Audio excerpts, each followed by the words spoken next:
other groups. I'll be back in 30 seconds. Keep it going, boys. You got Perfect. this. I'll talk. Yeah, apologies for that. So, just I had a fat finger, and these X spaces are very unforgiving. There's no way back if you can't if you make a mistake. So you got to start over again, which is unfortunate. But today is beautiful, beautiful, wonderful. April 7th, 2025. It is Monday, and we are at the AI Biz Hour with Andy and John. And today we are sponsored by Virtual Synergies Inc., which is a wonderful company, which we've had people are using from the space. Highly recommend it. They do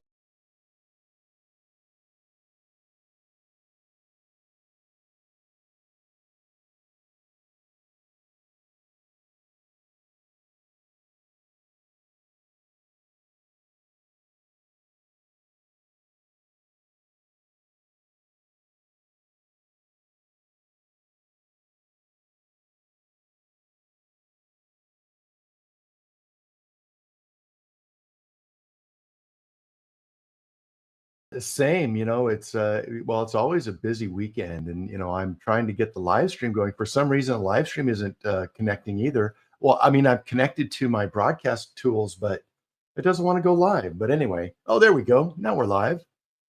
Anyway, yeah, exciting. This weekend was pretty exciting. I did I did a bunch of work myself. I created a whole new set of content kind of generator editor things. So not from the programming side, but from a business user side, I created a bunch more of custom content creations and a bunch of other stuff, which you'll be seeing on the streams here coming up. So really exciting. And there's some crazy news going too. And then of course everybody's talking about what's happening in the markets. So we'll probably I don't think we can avoid it. I think we'll have to touch it, or at least talk about it for some period of time. But anyway, yeah. So what were you busy with this weekend while Alex is still pinging his folks and getting on? I got this. I was efficient because I do AI automation. I'm on the ball. It's good. Everybody has been correctly updated. That's awesome. Okay, John, take us away. Okay, now my thing is freezing. I love it. Folks, welcome to Tech Support. We got this. It's going to be a good show. Get yourself a cup of coffee, some tea. Don't worry about it. We're here we have everything on the show. You're going to learn business. You're going to learn how to fix, these issues that happen 20% of the time with AI spaces. I'm here for my lunch get comfortable. Hour it's going to be a great then, hour or 2 hours. John How long do you guys run these? After show. Well, I'm here when everybody else shows I'm here up for and my actually lunch hour talks, for so. an hour, and then John Alex, usually does like an after show with. Yeah, that's when everybody well, else shows well, up. it's and a little actually early talks, here in California to go clubbing. Oh, damn. All right. The after party, I guess, right? We're going clubbing. Yeah, no, well, it's not. Well, it's a little early. I've been doing this. Okay, Clubbing, but it's not early here in Italy. I'm telling you. Cool thing. No, it's not. I've been doing this extra Windows laptop. Oh, there's John. But hey, Alex, I'm doing this cool thing. I took in it. I have put LM Studio extra and Windows local laptop with LLM, a lot of RAM and a bunch of different open source models, and I've been using it to build. I put LM Studio and a local LLM that I can use to read through, and I've been using it to build. So I've been doing that. That's actually really LLM that I can use to read, connect the APIs to SharePoint. So I've been doing that. That's actually really my local fun and quite interesting to connect the APIs to SharePoint and OneNote and my local. Do you want to do something more fun? Do you want to do something more fun? Download a model called Dolphin 2.9 and ask it how to steal a car in 8 bullet points. You can have Dolphin. You can ask it. In fact, I have the Dolphin 2.9 and I have the uncensored 3.0 model. So yeah, I've got them both. And yeah, you can ask how much of the fertilizer do I need to buy from the it's really cool. store to do whatever fun, exciting things I want. How much of the fertilizer do I need to buy from the store to do whatever fun, exciting things I want to do with fertilizer. So anyway, If you know, you know. All right. Interesting questions you got there. That's how we Well, you start know, the show. We're we've teaching people here how to, we've use actually AI talked for about. I mean, nefarious, last week our potentially biggest show nefarious was purposes. talking But about Well, you know, how to no, we we're make going to we've also prompts to teach you we've get some better good use prompts to do cases. better we've prompting. actually talked about. John and I have I talked mean, about last week our how biggest show maybe was we should talking have about like how a to make like prompts one to day a get week better or one day a prompts to do month, better like a prompting. total kind of black John hat and I kind have of talked view. about how Hey, what is maybe the we worst should have possible like thing a you could like think of one to day a use week or AI one to day a month, figure out? Like a total like kind of black hat kind of view. no. Hey, what is the worst possible thing you could think of to use AI to figure out? Terrible. Like, I was Please do thinking more not like, do how can we all that. make $1 million Don't on do the that. stock I do market? How not do you endorse that ask it show idea. It's a to predict terrible the right idea. stocks? What's Terrible. going to I was happen thinking more up like, and how can we down? all make $1 You million know, I on wasn't the thinking stock about market? how do you ask it to really, really, to really predict the bad right things? stocks. Just like What's going to happen kind of up not and down? normal. You know, I just wasn't kind of thinking about how kind to of like do divergent really, thinking really, perspectives really of how bad to use things. AI. Just but like kind of not normal. You know, Good. just kind of like divergent thinking perspectives of how to use AI. But Okay, that's already better. Yeah, if you put the title Divergent ooh, Thinking with AI, I can endorse that. If you're going to yeah, put like how we can that's find good out too some ways to far. traffic That's too organs with far. it, like it will give Ooh. you the answers, but you don't Hey, want to do Yes, that. You yes, don't can want you to guys do that. that's Okay. too far. Awesome. That's too far. can you guys hear me yet or no? Yes, yes, John, Yes, you're Okay. back. sir. Yes, sir. Okay, He's back. My awesome. yes, my Now we do that the on purpose so show that it can goes kind of spin sideways if on I and don't get everybody on the can air. join in It's and kind figure of you out guys what are the hell's really going on. going out Black there. Hat John? AI. Now we There do you that go. on purpose so that it can kind of spin on and everybody can join in and figure out what the hell's going on. Where's John to slow Andy down? So yeah, you guys are just like kids. It's got to put you in the back of the class. So Alex, what I always Yes, like to sir. do in the beginning is kind of let people know the human side of everybody, because I think that builds memory and it can makes people connect to our guests more. So if you could just kind of tell us a little bit about your background in terms of when you were growing up, like were you really into math, or like what got you I interested love as a this kid question. in as a into the field that you're in now? Oh, that's such a nice question, man. It's the first time they ask me this because normally people are like, how can we make AI automations to make money?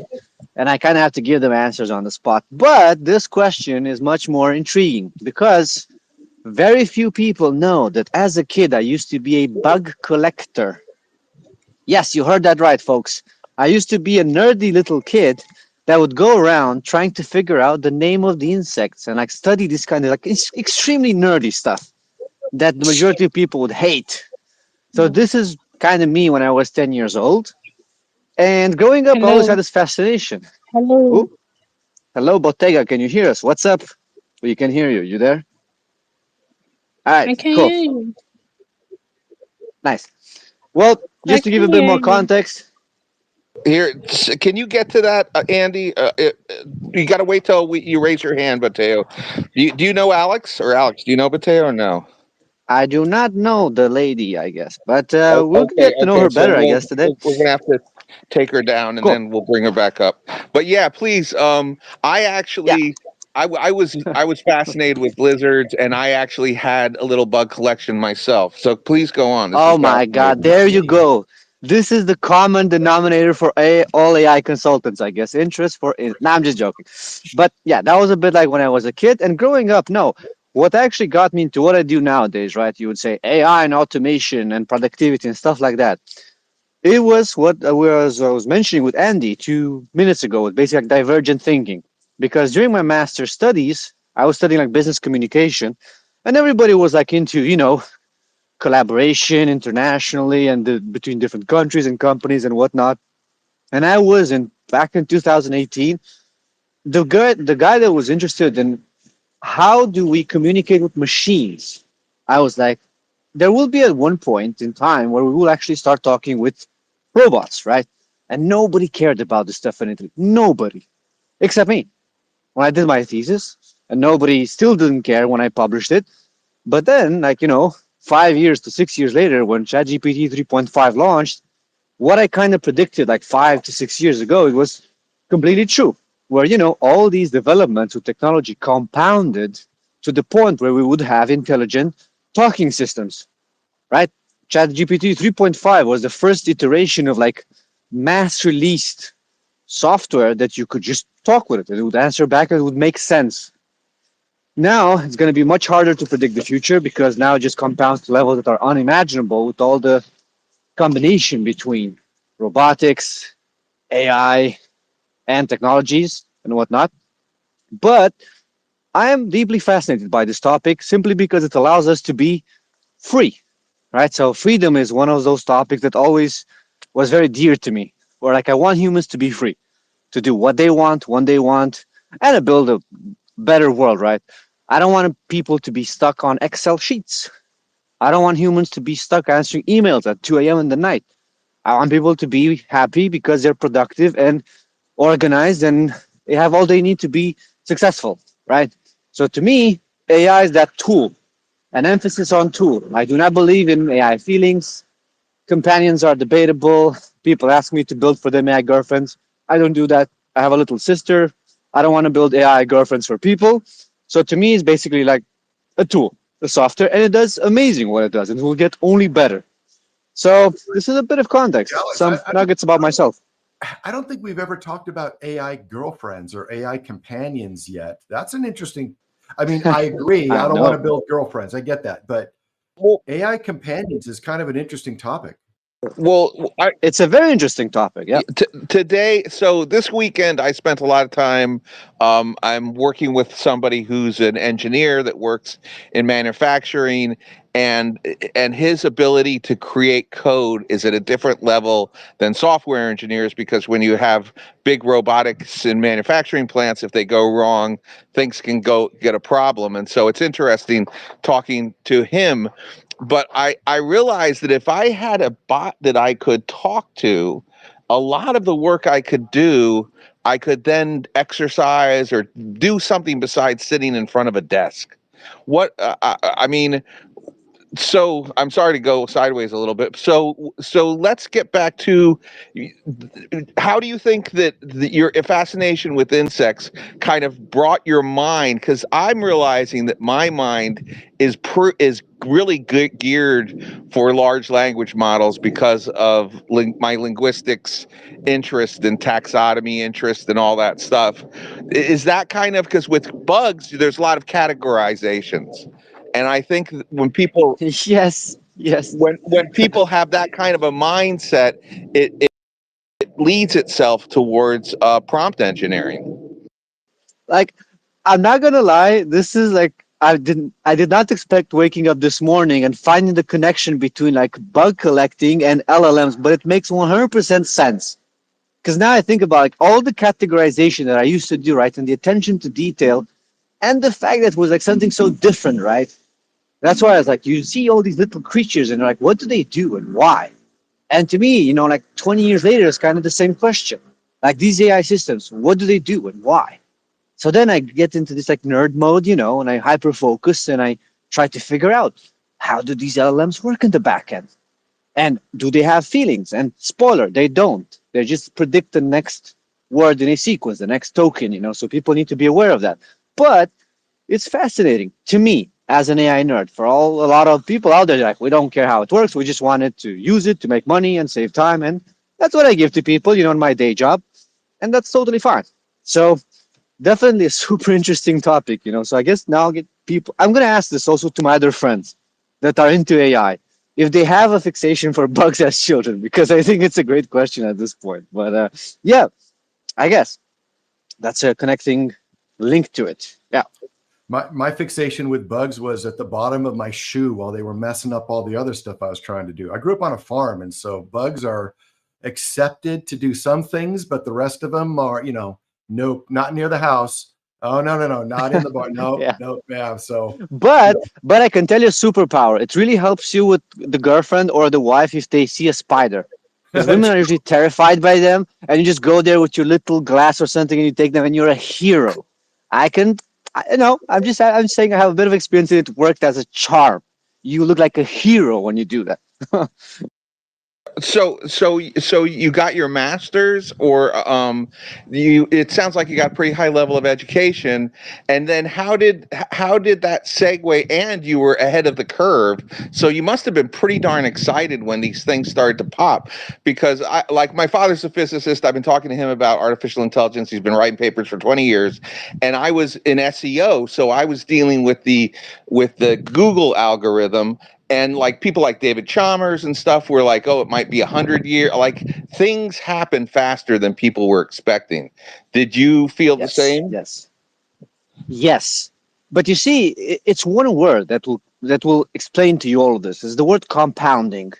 That in Italy, I don't even know if we have like a synonym for that, which is fascinating, from a linguistics point of view. But what I mean is, majority of us humans, we think in that kind of linear scale. You go from down to up in a linear way. Like, unfortunately, on Spaces, I'm not able to show stuff what I mean, but I guess the audience maybe knows what I mean when I say like compound growth, right? Where like it starts accumulating small, small, small, little growth, until it goes ridiculously up at one point, just like huge acceleration.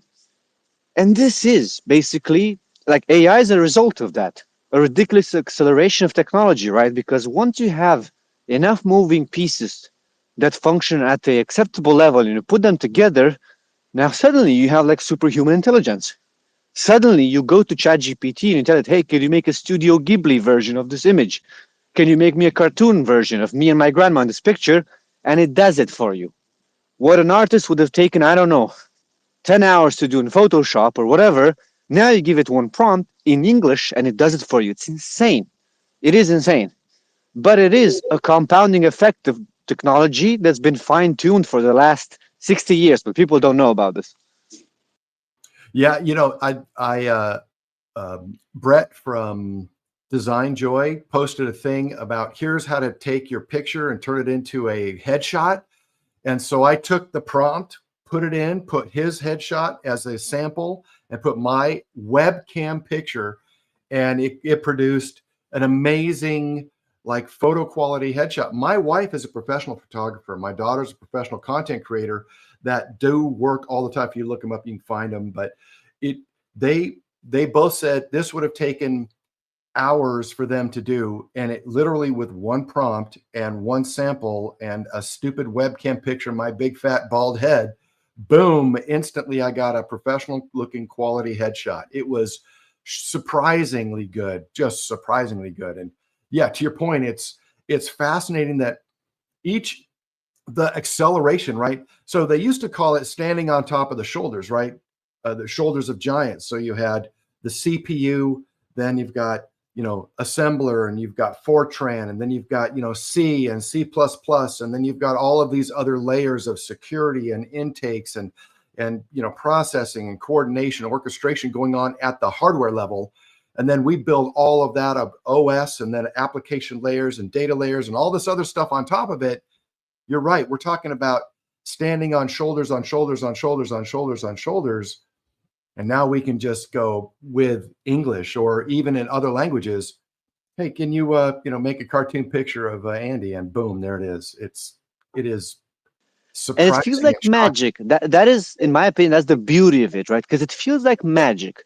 Because now suddenly you have the option to just give it a little command to your genie, right, for your $20 subscription, and now it does for you images, or it shoots for you that 7-second video, or it puts together that report that you needed last week for your company, right? So it's just an incredible time to live, I think. Like, if you'd asked anybody like 3 years ago, do you know we're going to have a software that costs you $20 and it can do like three-quarters of your job for you? Would you believe me if I told you, like, you are nuts for $20? And Yeah, you know what's the 6 months craziest ago. part? People are not even willing to invest those $20 nowadays. They spend 100 to $200 per month to buy booze, but they are hard to convince to buy the $20 subscription. It's wild to me. Not gonna lie. Yeah, it's shocking.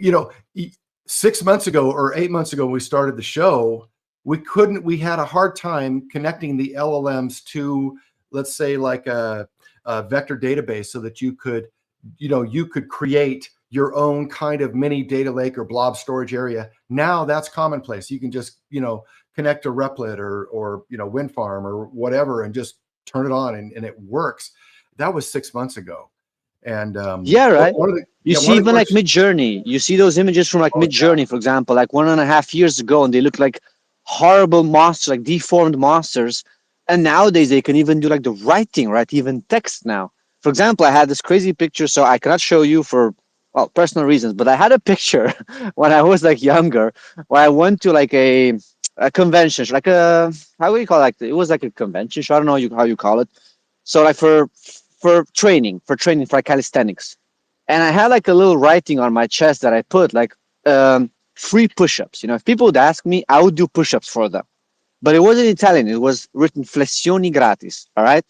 Now I gave that picture just to joke with a friend to ChatGPT yesterday, and it made like an anime version of it, and the writing was correct, like in Italian. So I was like, this is insane. Like it is perfect. This is literally perfect. So Alex, where I'm just so interested in what you're doing now and how you're doing it and what is the reactions to what you're doing, who you're doing it with, and like where do you see the future? Because I don't. It seems from your posts that you are consulting with companies, getting them on board, and it's a process. And it seems like learning or teaching, and then getting them to do is it like because we all are going to have to go through this who are doing any kind of business, and especially we're at the tip of the spear being on X. So if you could kind of go into detail about kind of your day to day, I think it would be fascinating for people. And then we have some hands. Yeah, I mean, as I said today, like I'm going to be glad to answer your questions, especially like regarding AI automation business, because what I do fractional chief AI officer for companies. Now, what does that mean? I'm basically responsible to help them with AI education, implementation, and automation. When I say AI education, I mean I do workshops for them and I do one-to-one coachings with their employees to know how to put AI to work for them. All right. When I say AI implementation, I sit together with their leadership and try to figure out where can we add AI that adds value to the business, not the automation for automation's sake, but where does it add value to the business? And when I say AI automation, I actually mean also like developing for them, putting together workflows, automations with Zapier, with Make.com, and 8 and 8, it's another software I don't use that much, but I'm mostly specialized in Make.com. So it's for different needs that I might have, like for HR purposes, for the finance department, for reporting, for sales, to automate, to make things a bit easier for them to generate more revenue, for marketing. So I take care of many different use cases to basically show how they can leverage AI, right? Because it's a new tool. And this is the funny thing. Like when you get in these spaces here on X, everybody agrees with you. I mean, we all share in this room, this interest for this technology, and we know it's useful and we use it daily.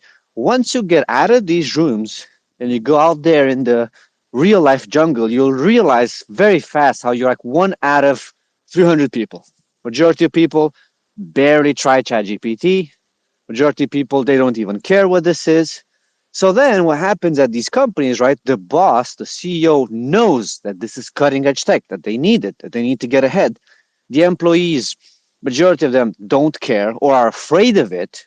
So what I'm doing at the end of the day is I'm kind of trying to protect people, because if they don't implement it, if they don't learn it, if they don't use it, they will be fired. They will lose their jobs and they'll have a very hard time. I know that because I already replaced some people in my 2 years doing this, since this technology is very new. I already replaced, I think, around 30 people, rough estimate. What I mean is people that were not generating enough value for the business, and where setting in place a couple of automations was much more valuable than having those people press the same button every day to do the same things. That made me very sad. Not gonna lie with you. I don't enjoy this, the whole thing. They're like, hey, you just replace people because they're not valuable enough. So my idea and my belief and my mission is to basically help people understand this technology and use it. That's why I always repeat is put AI to work for you. Because last year I talked with one of my friends. He's like a pretty big entrepreneur in Belgium, all right? And he told me, This is beginning of last year. He told me, if people don't use ChatGPT, I don't hire them. I do not hire them. So that showed to me like it's not just a fad. People are really, they know how powerful this stuff is. So then my objective was to educate people like, hey, if you're going to be a proficient user of this technology, if you are a power user, they're never going to fire you because not only you are valuable in who you are and what you do, but you also know how to put AI to work for you, right? I would hire on the spot those people. Like if I would find, for example, like a virtual assistant, right, the VA from the Philippines, and they're using the AI to write my newsletter and respond to my emails and create posts for me. Like, hell yeah, I'm willing to pay double for those people because I know that I'm going to get the performance of like five people in one. So you see here the value of upskilling yourself, of saying, yes, I know how to use ChatGPT. I know how to put together a couple of automations for some use cases, and I can essentially now do the work of three people. This person is super valuable. It's like three times more valuable than they were like 3 years ago. So I'm looking for these people actively and I'm trying to build these people because the alternative, right, is that they're going to get fired. If you're still stuck in 5 years ago, that your whole job is just answering emails, I literally built an automation last week for that. An AI automation with make.com, where my emails are being scanned once every hour. They're being categorized. And if they deserve my attention, the AI is going to prepare an answer for me and notify me in Slack. If not, they're going to be ignored and I do not care. That's one example. Does that kind of answer your question, John? Or let me know more questions so I can go even more into detail and be more useful to the audience. Or we can take questions.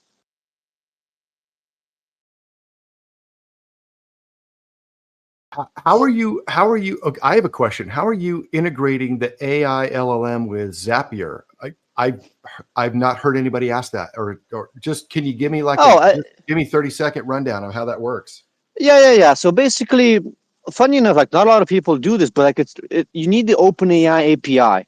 What I mean is I use a lot like make.com as a tool. So for those of you that don't know, the most popular automation software out there that combines your software and programs and whatever you use on your computer is Zapier. It's quite popular, but it's the most expensive one. If you check for competitors now in the market, there are two of them mainly. So there is one called make.com, which you can try out for free. On the free plan, they give you full capabilities, just more limited amount of uses. All right. And you can combine your software, your emails, just your project management tools to your Microsoft Teams account and whatnot. Now, when you want to add AI into this flow, what you need to do is you need to put together the APIs. And I mean the OpenAI API. So you need to go on the internet and you need to search OpenAI API, which is not the same thing at all with ChatGPT. Because a lot of people, when I talk with them, when I get on phone calls with them, right, they say, "Oh, I have the $20 subscription to ChatGPT. Is that it?" No. What you need is actually a different website that belongs to OpenAI, the creators of ChatGPT, but it's basically where you go. It's a developer platform and you sign up and you buy tokens. You put together like your credit card and you say, I want to have $20 of ChatGPT usage of like tokens, whatever.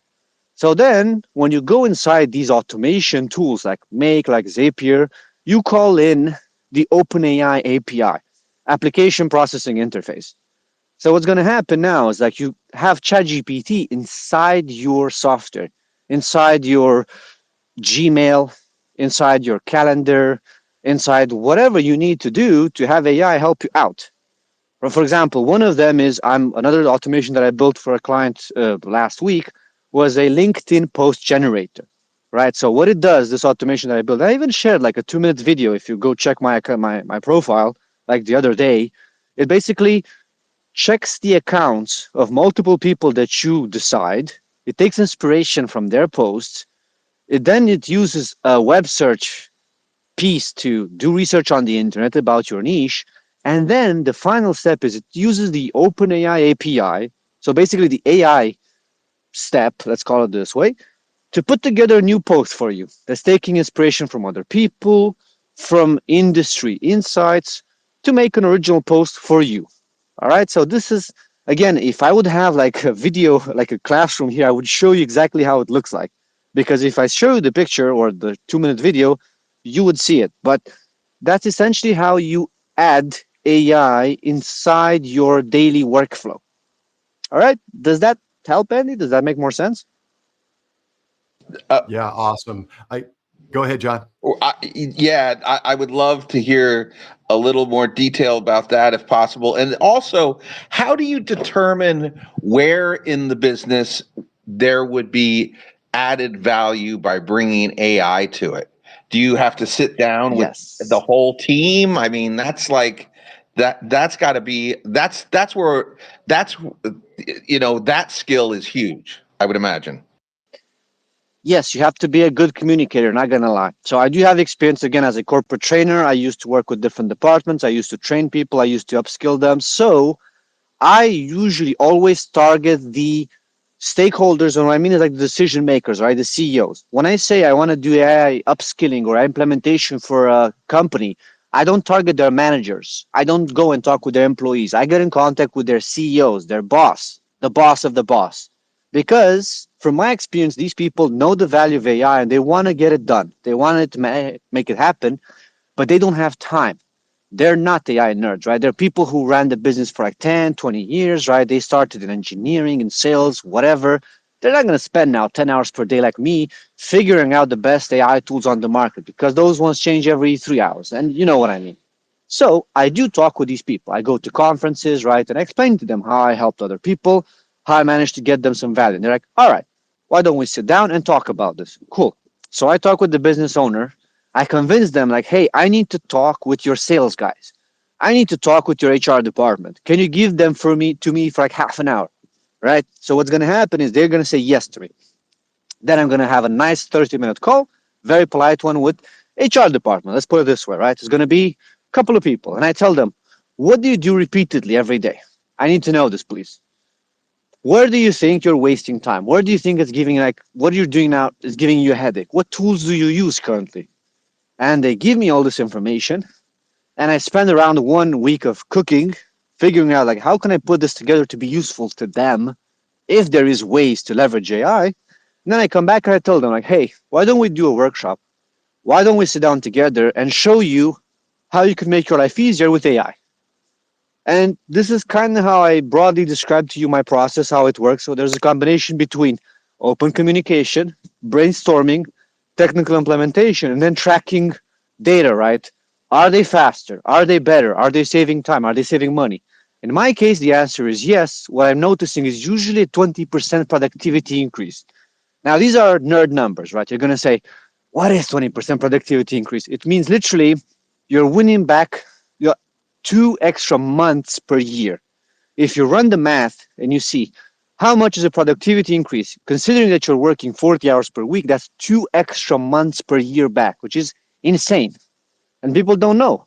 You think you need 300% increase, double your stats, whatever. No, 20%. That's what I promised them. 20% more time back, 20% cost reduction. Hey, Alex, what kind of cost does the company incur? Okay, first I'm not talking about your cost. How much are the tools that they use to implement that savings? Because that's a massive savings, right? If you have 1,960 billable hours a year, 20% of that, you're looking at 300 to 400 hours of billable time a year that you're saving. So what type of cost is the company going to incur once you go away? Interesting. So it depends, honestly, because there's multiple factors in play. Let's put it this way. What I mean is, like, my contracts are usually short term. I mean, is like it usually takes me 2 to 3 months to get them some results. They get to a good point, and then if they want to pursue or not, that's something else, you know. But ideally, I take them from zero to AI literate and capable in the span of 3 months.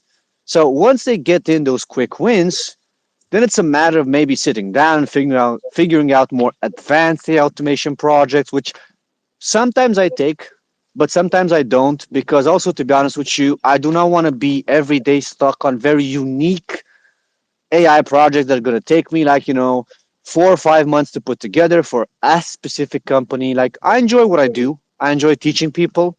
I enjoy being useful to many different sectors. So that's why I don't want to actually niche down currently too much, if you know what I mean. Like, that's kind of my logic for now. So Until I put together a team and I can assign them to do more specific niche projects. So you're looking to help them go from a 0 to 1 or from 1 to 10, not from 10 to 100. Exactly, because for now I have a small team. So that's the thing, right? If I would have a team of 5 people, like to 10 people to sign, all of this would be different. But because my team is very small, I prefer to work on projects that are more interesting, help people where I think they can benefit the most, and not focus down on some like very obscure niche projects that maybe going to take me like too long of a time, and I cannot even scale these or use them for other companies. Because also little business tip here for all the other people in the room, right, who want to do AI consulting. It makes sense for you to niche if you can find a specific use case and then repeat it for other companies. What I mean is, for the email management, like this email secretary, right? I put this into place for their HR department. How many companies have an HR department? Millions of them. And of course, for me, it's easy now to go to other companies and tell them this use case. Meanwhile, if it's something extremely specific, I'm going to have a hard time to get other companies to, buy this kind of consulting or product or automation. Does that make sense? Yeah, everybody feels like they're, it's the average, the 80% of the things we do consistently, the 20% of the things we do that we think we're special. And that you're saying you can solve the 80% of the problem, get them from 0, I know nothing or have no implementation, to something and get massive benefits. There's a diminishing return as you can, if you add custom. I mean, this is the SaaS model, right? Software as a service. Exactly. As soon as you start to customize, you diminish your returns because you're focusing consulting or specific configurations on helping somebody answer one particular thing, which doesn't translate or scale everywhere else. So yeah, I love that model. That's really, really brilliant, Alex. And by the way, like I learned this from my own mistakes, right? So people, if they would ask me, like, why do you do it this way? Because I learned from my mistakes. So like in the span of these 2 years, I worked on some niche projects, which made me a good amount of money. But then I found myself like, once the project ended, what do I do with this knowledge, or how can I give this to somebody else? And the answer was I couldn't, because it was like very niche to the specific company for a obscure process that I needed that took me like forever to put together. And then I found myself with kind of being stuck. Meanwhile, I had those few other examples where what worked for a couple of companies would easily work also for others. And what I mean is workflows, solutions, automation that I put together. Because at this point, I like a library of like 50 to 60 of them. And based on what the company does, it's easy for me to kind of rotate them and offer them a customized package. And that's the fun fact. It's not actually customized. It's just because I have this extensive library of solutions, I just pick the ones that I think are most appropriate for them, and I tell them, hey, this is how it would help your sales teams, or this is how it would help your HR department. You see what I mean? Um, so, Alex, the other day I was thinking Microsoft. So many companies have it. Azure is pretty much an AI building platform or an AI agent building platform, from what I understand. Is that something that you've worked with, and do they have an unfair advantage because they have all this company data, or what are your thoughts on that? I worked with two companies that were basically using the Microsoft platforms, for example, like they were using Copilot and all this stuff. So Uh, it's a tricky question because it depends on the size of the enterprise, to be honest. Like, I'm not a fan of the Microsoft products, but I know that some big companies, for example, like I mentioned, like I work with Fortune 500 clients. So I cannot mention the name of this client, but let's say they make cars. Like, this is one hint I can give you, right? They make cars in all over the world, and they're using the Microsoft platform. They're using the Microsoft capabilities, which I mean, Copilot. Their employees don't like it. Like, if I could choose an incorporated AI, I would definitely choose Gemini, for example, with Google, because it's better streamlined, it's easier to use, the products are more intuitive. So it depends on what they are vendors stuck in. If the whole company bought Microsoft as a platform, it's not that they actually have a choice. They are now stuck with that, and that's what they're going to use. At least this is what my experience. They didn't tell me, "Hey, can you help us choose the best ones on the market?" They told me, "We have Microsoft. Let's leverage it, and it is what it is." So it's solid too, by the way. It's not like they did a bad AI. It's not like they did a bad job with it.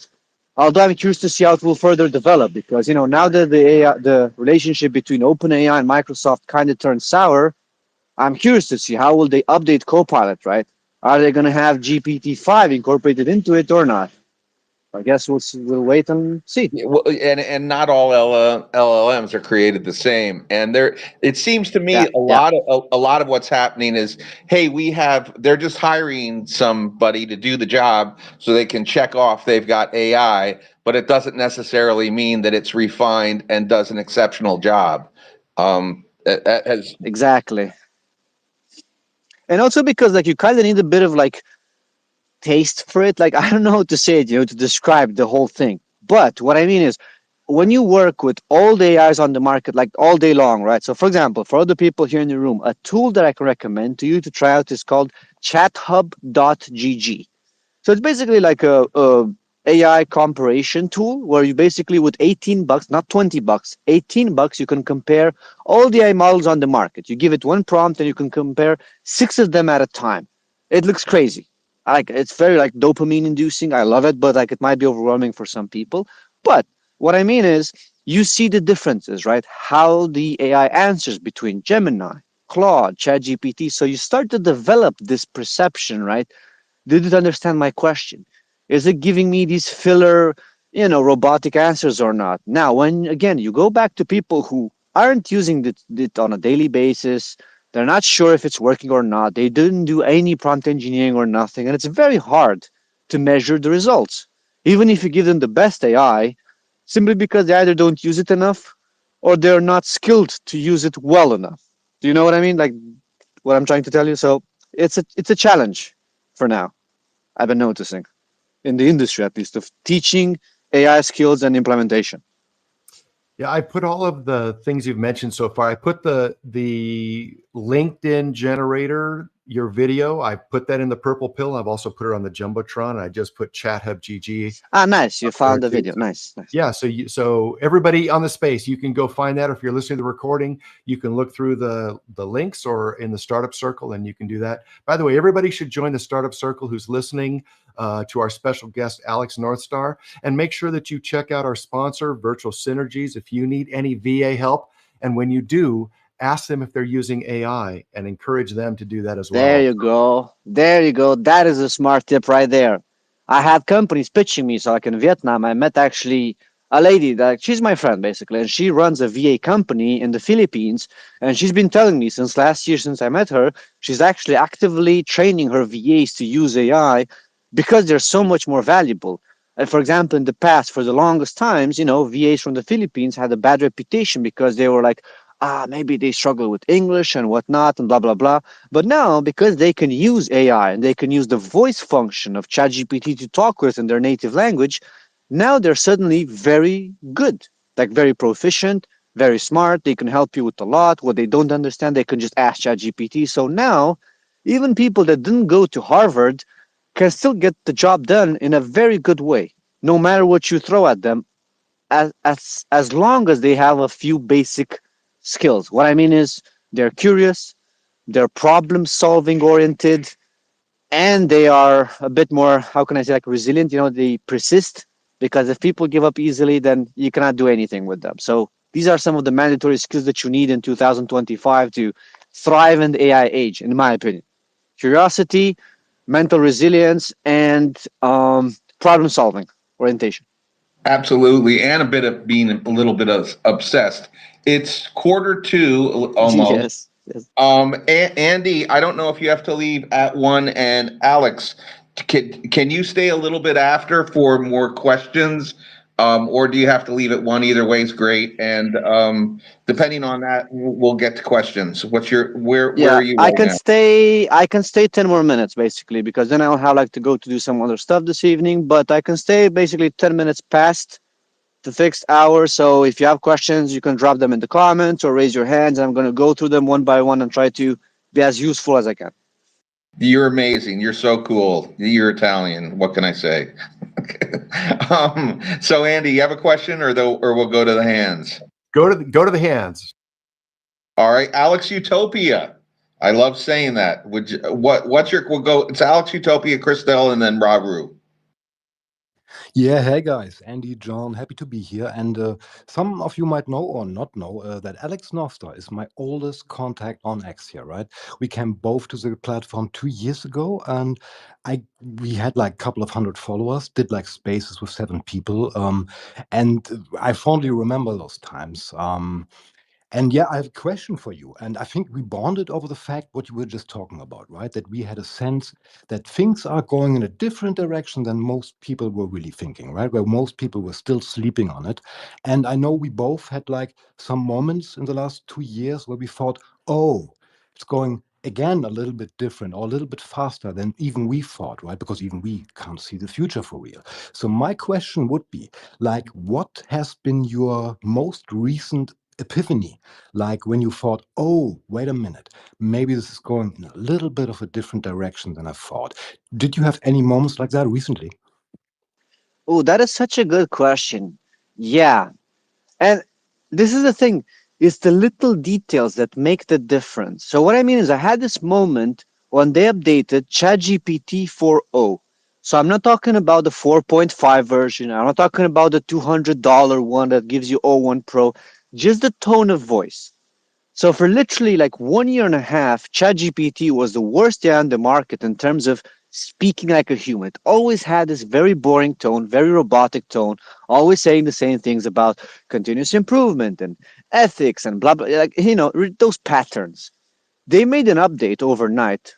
People didn't talk much about it, and now it sounds a lot more human. Like it mentions my name in the conversations. It tells me stuff I forgot. It asked me about my feelings. Like literally, for example, the other day I had like a moment where I lost a big B2B client because of my own mistake. I was busy traveling the world and I kind of dropped the ball. Like I slowed down the execution on their side. And they told me, hey, we're not getting enough value from this. We need to end the collaboration. They were completely right. I dropped the ball. But, it felt awful on the human side. So I went on a beach walk in Italy and talked with ChatGPT, right? The voice mode. And it was telling me, like as an entrepreneur, this is bound to happen. Like every entrepreneur will have at one point clients leaving you and having a negative experience. So this surprised me because it's slowly becoming a like a kind of listener. But the real surprise to me was like I never believed it as a human replacement. So to me, what I enjoy about it is it's kind of like this like tool that's extremely good at what it does as a assistant. I don't know how to say like as an extra piece of me because I see the perception out there, right? People say AGI is going to replace humans or AI girlfriends, and I don't believe this at all. Like I'm seeing, I always enjoy my friends and family and the people I spend time with. Like that didn't change at all. What AI gave me is kind of like extra, I don't know, 10 IQ points. And I use it specifically for that, right? If I need advice, if I need to figure some things out, I use it like a smart mirror, pretty much. So Yeah, that was I, to me an I do interesting the same insight. thing. I've tried using. Have you used the Grok one, the Grok audio version, Alex? Because here's the Yeah, I difference. have all of them. Like I have all of them. Yeah. So here, for me, here's the difference. When you talk to Grok, it'll do the same kind of thing. You can use it as an assistant, kind of bounce ideas off it. I call it like backboard. I call it like a backboard. So I talk and say, hey, no, don't just keep track of stuff. And then when I ask you a question, fill in the details. But here's the difference between Chat GPT and Grok. If you get interrupted because somebody calls you on your phone, you can't go back to the thread and continue the conversation. You have to start a new thread and then refill in the information on Grok. But on Chat GPT, you can just pick up that same thread. You can go to you can start a new one. You can start one over here talking about this other client, stop, go back to the one previously and go, hey, this is kind of the thing. Can we continue? And it will say, yes, I understand. It will tell you exactly where you are. So I think that's a major benefit. And I don't know, do you, okay, so Alex, do you speak to it in Italian or do you speak to it in English or do you switch back and forth? Just I, curious. s- I speak to it in German, my good man. No, I'm just joking. I speak with it in English because it's the best language. So, like, if you talk with ChatGPT, the best language to speak to it, it's in English. It's been trained on English, and when it changed languages, it kind of translates it in a worse way. Like, I always got worse results by switching languages when I worked, for example, for clients in Italy, when I worked with some clients when I was in Vietnam. So, my advice would be to just go in English because you get the best performance. And a little fun fact: if you use it in Italian, it's basically the voice mode, right? It's going to talk with you back in Italian, but it's going to have like a very thick accent. Like I remember I was joking with this with my mom because it was literally sounding like an British guy that lived for like 7 years in Milano. And this guy kind of learned Italian, but he's now 100% proficient in it. It's just hilarious. I don't know. Like, I cannot explain it to you, but like if you'd be from another country, like Germany, and you talk with it in German, it would make sense, but it would have like this strange accent, like an English guy who lived in Germany for 10 years. And I don't know why it does that, but it's kind of funny to me. Yeah. And Alex, I apologize. I got this. Ooh, there's some reverberation there, like some echo. Yeah. Is it not now? Yeah. You're You good fixed now. it. Nice, nice, nice. Apologize. I'm having real problems with my desktop. Um, so where do you see this going? And Ooh. there's businesses all over the world. What do you see? Are you starting to visualize what you're going to be doing in 3 years, or how this is going to play out, or is it just like be in the moment and that's it? Yeah, in 3 years, I'm going to be in a villa somewhere in Cuba with two golden retrievers in a pool. Now, before that step, though, what we need to understand here is that what's happening, what I'm seeing currently at least, is like the disparity becomes much bigger. What I mean with this in the past, right? If you had a competitive advantage over another company or whatever you did, the advantage could have been significant, but still people were tied to their capabilities. Nowadays, the people who are like AI enhanced or they know to set up and place the right automations, they are like massively advantaged because you literally, as a one person, you can work as 10 people. And if you have a company of 100 employees and they know what they're doing, you can have the leverage of like 500 people. So it becomes a really unfair game. This is why I was remembering like last year I kept telling people like you do need to understand these things because it's an unfair advantage. And you can see it basically. That's the funny thing. Like a lot of people out there, they hate AI because they feel it's unfair, right? When I tell them, hey, you can automate this, like for example, like I know lead generation, right? I can literally connect, for example, websites of your leads, and the AI will do the research, will scrape their websites, and prepare for you a personalized message to send to these leads. So what used to take you like, I don't know, 2 hours to contact 10 people, now in 2 hours you can contact 300 people because AI helps you with that. And some people are saying, yeah, but this is not right, right? It shouldn't be this easy, like only this so fast. And because we have this strange biased perception, right, of what's fair and what's unfair, that you see it, even like you can see this even better with the whole AI artist niche, right? Where people are saying like AI art or like stuff made with AI is not real art.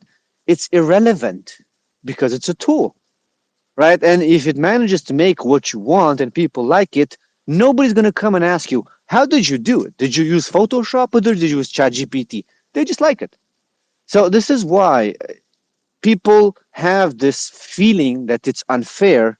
And I agree with them. It is unfair, but you have to use it. Otherwise, you will be pretty much like a victim of this unfairness because you can't compete with these people. You just can't. So in the next 3 to 5 years, we're going to have acceleration of current businesses. So what I'm saying is like you're not going to have any crazy AGI moment or like none of this because outside of X, outside of our spaces, people are still living in 2017. But you're going to have more competition.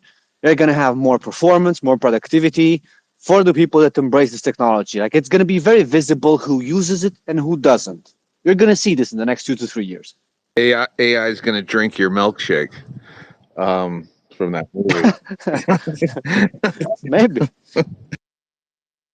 So let's go to Danielle, then Raru, and then Jack of all trades.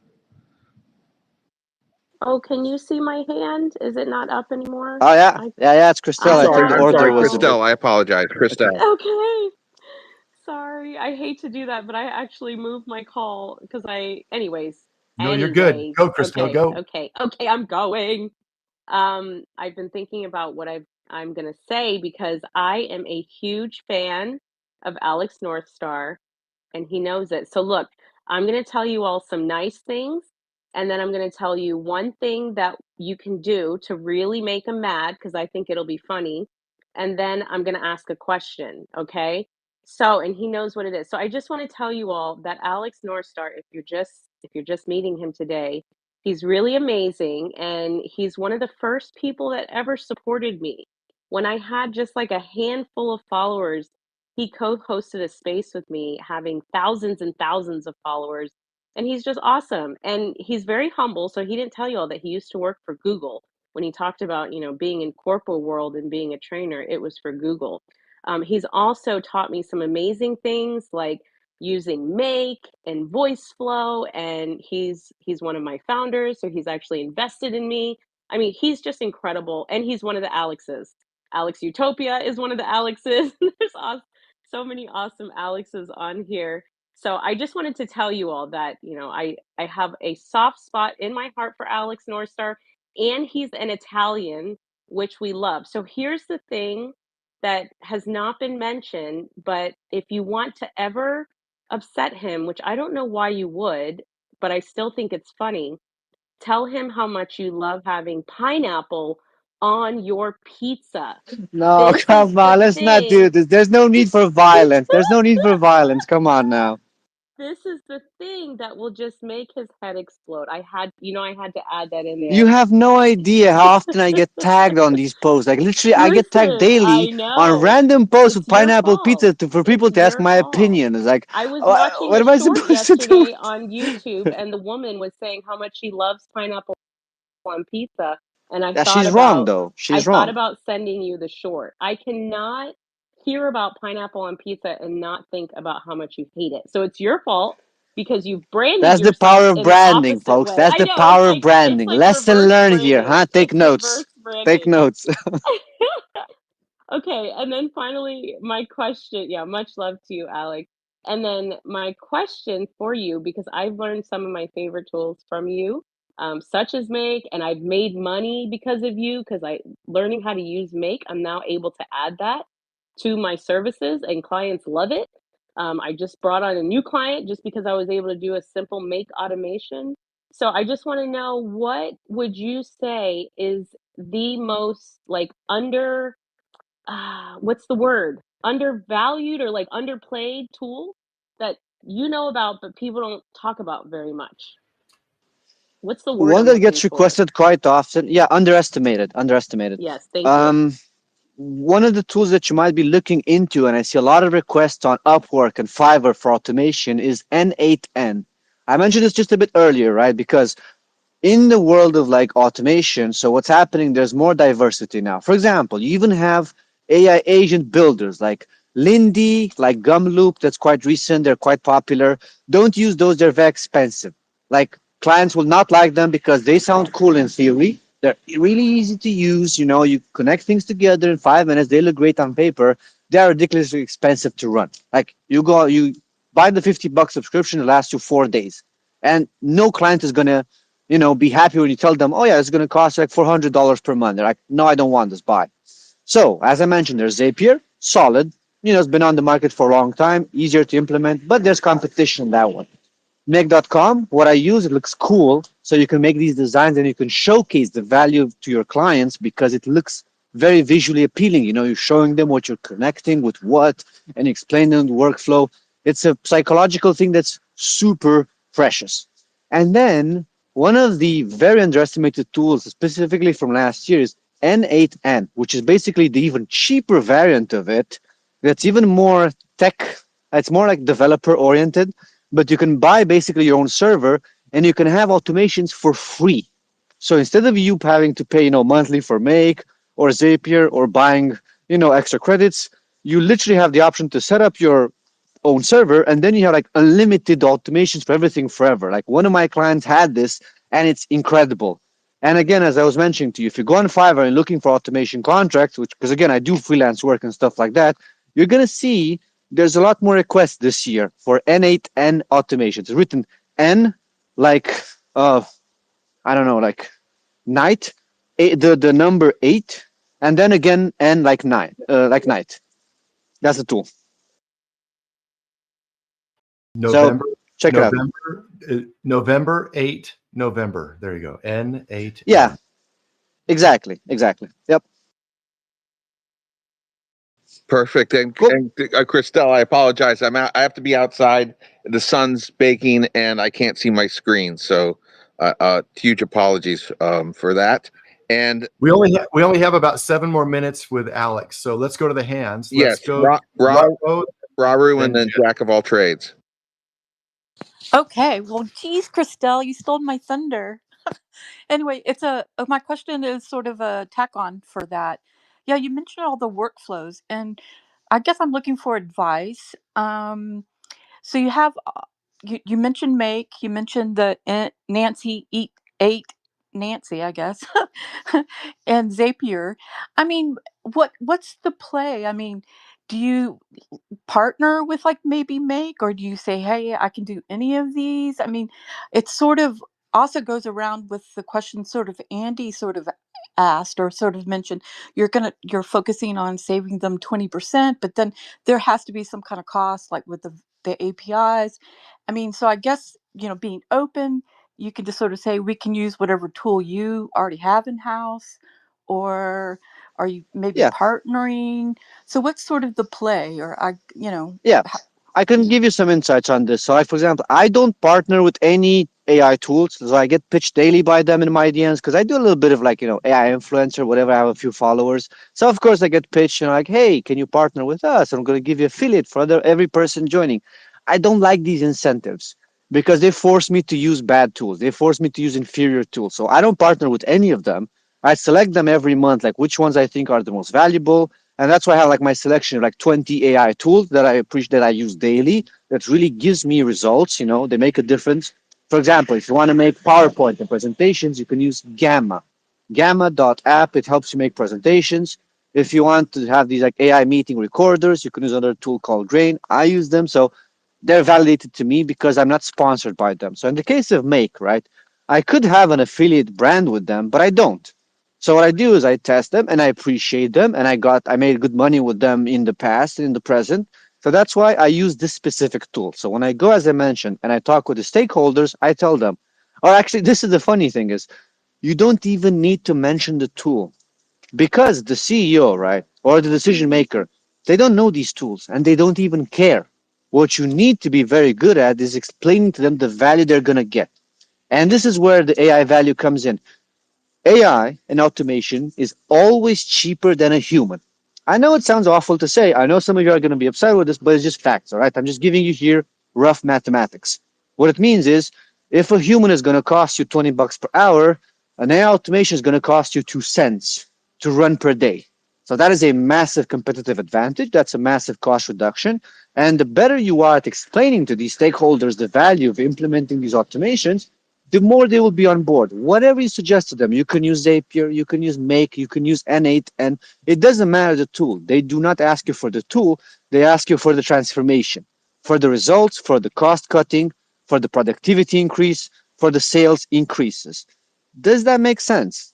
Did it help you, or should I explain maybe more? No, no, that's really good. But at the same time, I guess sort of I was sort of jumping on what Andy was sort of going to.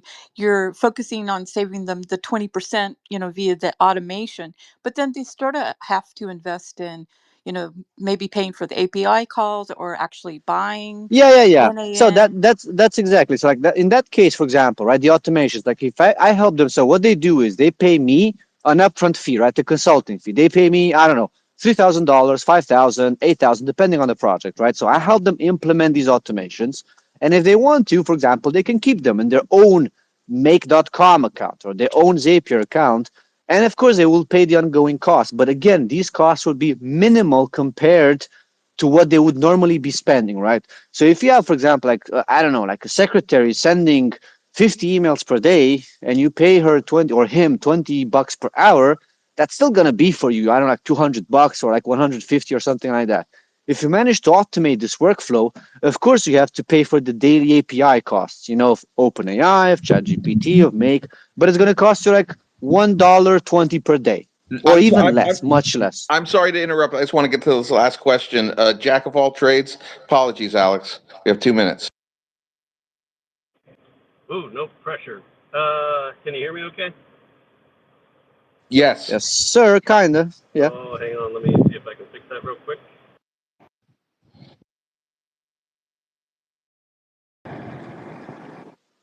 All right. Are you still there? Chris. I do not. All right, I Jack. yeah. Last call, Jack. Go ahead. One more time, Jack. No, we see you blinking, Unfortunately, I but do there's no not sound. hear the gent. Yeah, I do Yeah. not hear the gentleman. So, John, let's go ahead and get some last words from Alex while he's still got a few more minutes left. Sorry, Jack. Why don't you put your question in the purple pill? We'll try to get back to you later. Yep, we can also do that. I'm going to go through the comments a bit later today or like tomorrow morning and try to fix them because like quite late on my side. So some parting words, right? For the good people in this room today that listened to us for 1 hour. It's been a great conversation. We had some great questions, great presenters here, like John and Andy, great people. It was a pleasure for me to be here. Takeaways, what you should be doing to be successful this year. You choose your daily task. So figure this out. So sit down and figure out your most repetitive things that you do every day, right? Can it be email management? Can do sales calls? It can be whatever you want. Sit down and figure these out. You ignore the latest AI news, all the hype that you see out there, right? New tool, AGI. Stop that. Please stop that. Make your life better. Sit down, do an audit, like do a research of what you're doing daily, your processes, your work, your boring stuff, your annoying stuff with your work, and try to figure out some ways to make them easier with AI. It could be as simple as creating a prompt, a good prompt for ChatGPT to help you create project management plans or whatever. It can be to help you create like a sales pitch or something like that. So fix your own problems with AI first, win back 1 to 2 hours per day, and now you have leverage. Now you have an extra hour per day to dedicate to a side hustle, to taking care of your family, to going to the gym or doing some sports. Now you're actually living a better human life. So this is the simple plan of what you need to be doing in the next 2 months, and we're gonna take it from there. But for now, please start doing this. It's gonna change your life. Yeah, Alex, to be Captain Obvious, working as a project manager and program manager and using AI and some of the things he's talked about, I personally save about 6 hours a day. There you go, because you're more advanced. But for the people in the room that are beginners, they need to get that 1 extra hour per day back. 1 hour is gonna make a huge difference to start winning. Alex, I want to thank you so much for taking your time out to talk to us here at the community at the startup circle and the AI for Biz community. We're really you brought so much value. You're so awesome. You're amazing. You're fun to talk to. I can't thank you enough, and I'm sure everybody here wants to thank you. If somebody wants to reach out to you, who do you want to reach out to you? Do you want CEOs? What's because you have a limited amount of time, you can only deal with so many people. If there's someone in the audience that feels they could benefit from your skills. I want people who want to put AI to work for them. That's who I want because I enjoy working with people who are motivated, right? Or people who want to build a better future. Because it's not necessarily about the money. I do have my good B2B clients and whatnot. Like I'm quite okay. I'm a good financial place, but I do want to work with more, inspiring people, people that give me the energy to be better. Because that's the best thing, right? When you work with clients that are forward thinking and driven, you become more driven and forward thinking. And that's what I really need. So yeah. That's awesome. And also you mentioned that your goal was to tell people to start to use these tools so they're competitive as the future moves forward. Do you want to end with that?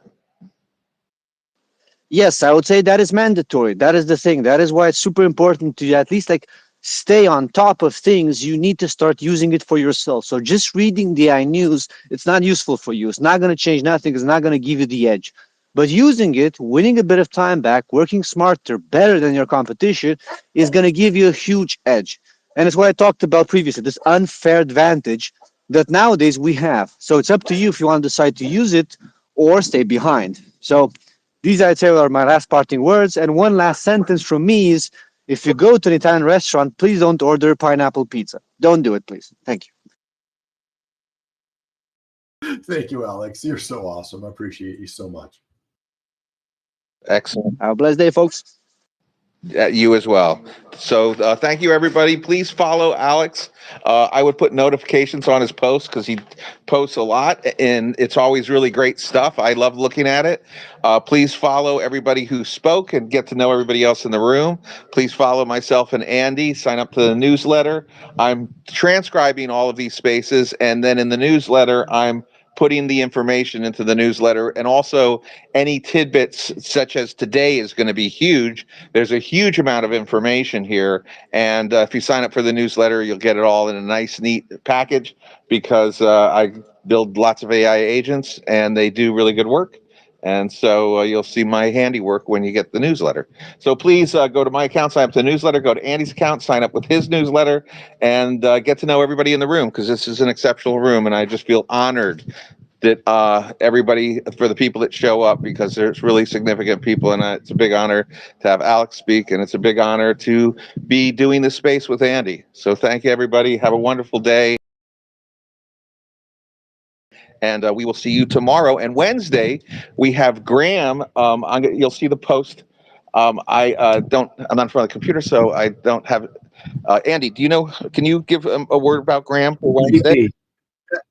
Yeah, Graham is an investor and a technology guy, and an amazing person on the business side, on the finance side. So join to see how he's using AI to help, fund businesses, get funding for businesses, do exits, all of that kind of wonderful stuff. And the guy's just a stud. You should come and listen to him, just like Alex. I mean, we got two of the greatest Alexes in the world here. We got Alex Northstar and Alex Utopia, and we're just looking forward to talking with Graham in the future. Thanks again, John. Thanks, everybody.